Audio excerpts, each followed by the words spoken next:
অধ্যাপক গোলাম রব্বানী।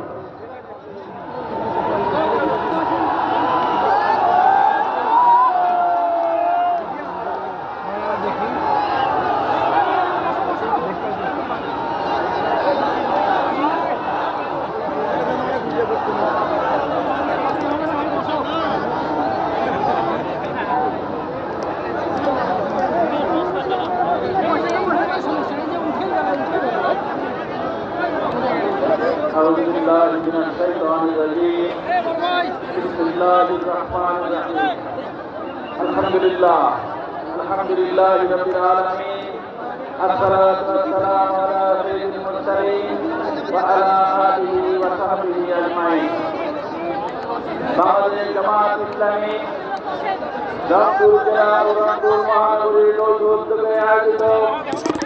আজকে এই বিশাল জনসভার সম্মানিত সভাপতি জামাত ইসলামী রংপুর মহানগরীর সম্মানিত আমির মাওলানা আজম খান, আজকের এই বিশাল জনসভার সম্মানিত প্রধান অতিথি কিছুক্ষণের মধ্যে আমাদের এখানে এসে বলবেন সম্মানিত আমির জামাত ডাক্তার শফিকুর রহমান সহ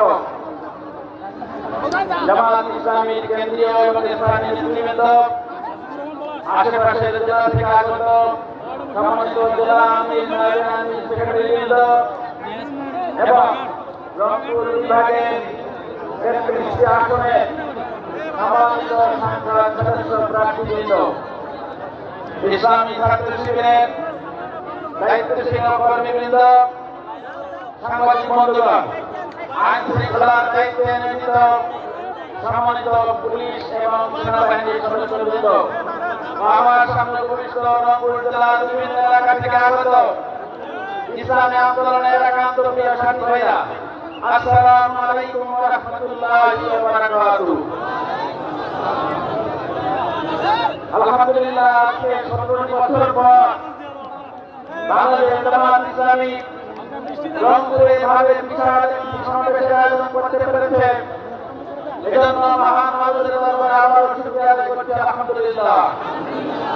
দরুদ সালাম পেশ করছি বিশ্বনবী জনাব মুহাম্মদুর রাসূলুল্লাহ সাল্লাল্লাহু আলাইহি ওয়াসাল্লামের দরবারে, যিনি আমাদের ইহকালীন এবং পরকালীন জীবনের একমাত্র আদর্শ নেতা, যার দেখানো পথে আমরা ইসলামী আন্দোলন করছি এবং আজীবন করে দেব ইনশাআল্লাহ। সেই মহান নেতা খানে দরুদ পেশ করি সাল্লাল্লাহু আলাইহি ওয়াসাল্লাম। আজকে এই সমাবেশে দাঁড়িয়ে একটি কথা বারবার মনে হচ্ছে, বিগত 17 বছর আমরা গোটা দেশবাসী ছিলাম একটা জেলখানার ভিতরে, ঠিক কিনা? আজকে শুধু জামাত ইসলামী নয়, এদেশের গণতান্ত্রিক আমি সকল মানুষ আজকে মুক্ত বিধানের মতো বাংলাদেশের চলন করতে পারছে, তাদের কথাগুলো বলতে পারছে, সভা সমাবেশ করতে পারছে, রাজনৈতিক চর্চা করতে পারছে, রাজনৈতিক অভিযোগ করতে পারছে। আজকে যে সমস্ত তরুণ ছাত্র সমাজ যারা এই আন্দোলন করে জুলাইয়ের আন্দোলনে জীবন দিয়ে রক্ত দিয়ে আহত হয়ে বন্ধু হয়ে এই পরিবেশ তৈরি করার জন্য সাহায্য করেছেন, সেই সমস্ত শহীদদের প্রতি শহীদরা কামনা করে আমরা কথা বলছি। আমরা দোয়া করে আল্লাহ তাআলা যেন তাদেরকে শহীদ হিসেবে কবুল করেন। যারা এখনো আহত এবং বন্ধু আছেন, আল্লাহ তাআলা